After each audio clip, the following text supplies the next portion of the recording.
প্রিয় ষষ্ঠ শ্রেণীর ছাত্রছাত্রীরা, আজকে আমি তোমাদের সাথে আলোচনা করব তোমাদের ইতিহাস বিষয়ে রায় মার্টিন প্রশ্নবিচিত্রা 2025-এ তৃতীয় পর্যায়ে মূল্যায়নে 10 স্কুলটা দেখো। দাক্ষিণাত্যের কালো মাটিতে ভালো চাষ হয়। ডির অপশান তুলোর। শূন্যকে সংখ্যা হিসাবে প্রথম ব্যবহার করেন সির অপশান আর্যভট্ট। বাল্টিক দেশের অপর একটি নাম হলো এর অপশান ব্যাকট্রিয়া। প্রথম গুপ্ত ব্যবস্থার প্রচলন করেন বীর অপশান মৌর্যরা। তামিল সাহিত্যকে বলা হয় এর অপশান সঙ্গম সাহিত্য। প্রাচীন বাংলার বন্দরনগর হলো বীর অপশান তাম্রলিপ্ত। মহাকত্র উপাধি নিয়েছিলেন এর অপশান রুদ্রদমন। মিশরের শাসককে বলা হয় ফেরাও এর অপশান।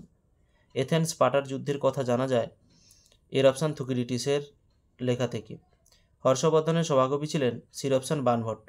প্রথম রূপার মুদ্রা ভারতে চালু করেন বীর অপশান চন্দ্রগুপ্ত, দ্বিতীয় চন্দ্রগুপ্ত। প্রথম লিখিত আইন চালু করেন যে ডির অপশান ব্যাবিলনের রাজা হামুরাবি।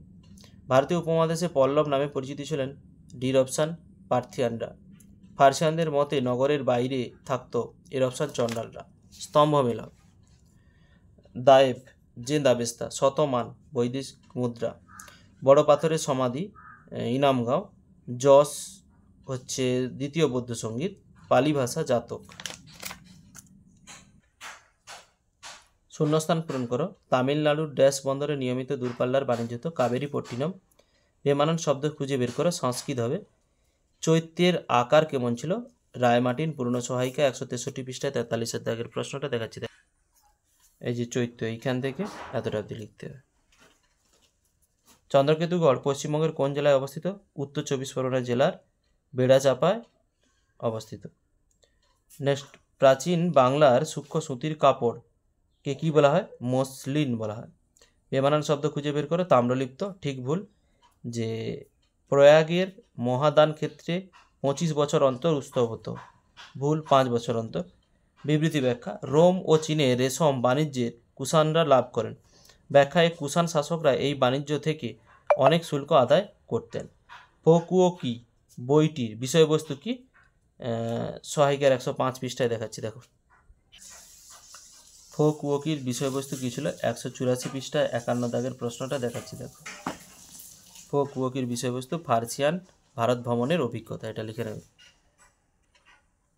3 দাগের পূর্ণমার্গ হচ্ছে 2। স্ত্রীধন বলতে কি বোঝো? সহায়িকার 141 পৃষ্ঠায় 31 দাগের। এইখান থেকে এতটা অবধি তোমাদের লিখতে হবে। হস্তিগুম্ফ শিলালেখ কোন রাজার সম্বন্ধে লেখা আছে এবং এর লেখা প্রথম কোন শব্দ থেকে আমরা পাই? টেক্সট বইয়ের 88 পৃষ্ঠায় দেখাচ্ছি, দেখো। এইখান থেকে এতটা অবধি তোমাদের লিখতে হবে। মুদ্রা রাক্ষসের নাটকের বিষয়বস্তু কী ছিল? সহায়িকার 160 পৃষ্ঠা 24 দাগের প্রশ্ন দেখাচ্ছি, দেখো। এইখান থেকে এতটা অবধি তোমাদের লিখতে হবে। অগ্রহার ব্যবস্থা বলতে কি বোঝো? সহায়িকার 140 পৃষ্ঠার 25 দাগের প্রশ্নটা। এইখান থেকে এতটা অবধি তোমাদের লিখতে হবে। গন্ডফার্নেস কে ছিলেন এবং তিনি কি উপাধি গ্রহণ করেছিলেন? যে পল্লবদের রাজা ছিলেন গন্ডফার্নেস, তিনি হচ্ছে রাজাধিরাজ উপাধি গ্রহণ করেছিলেন। এর প্রশ্নগুলোর পৃষ্ঠা নম্বর সমস্ত লিখে দিয়েছি, তোমরা একটু সহায়িকা থেকে খুঁজে নিজেরা করে নেবে। ভিডিওটি শেষ অবধি দেখার জন্য অতীতের ইতিহাস চ্যানেলের পক্ষ থেকে অসংখ্য ধন্যবাদ। ফিরে আসছি পরের ব্লগ নিয়ে।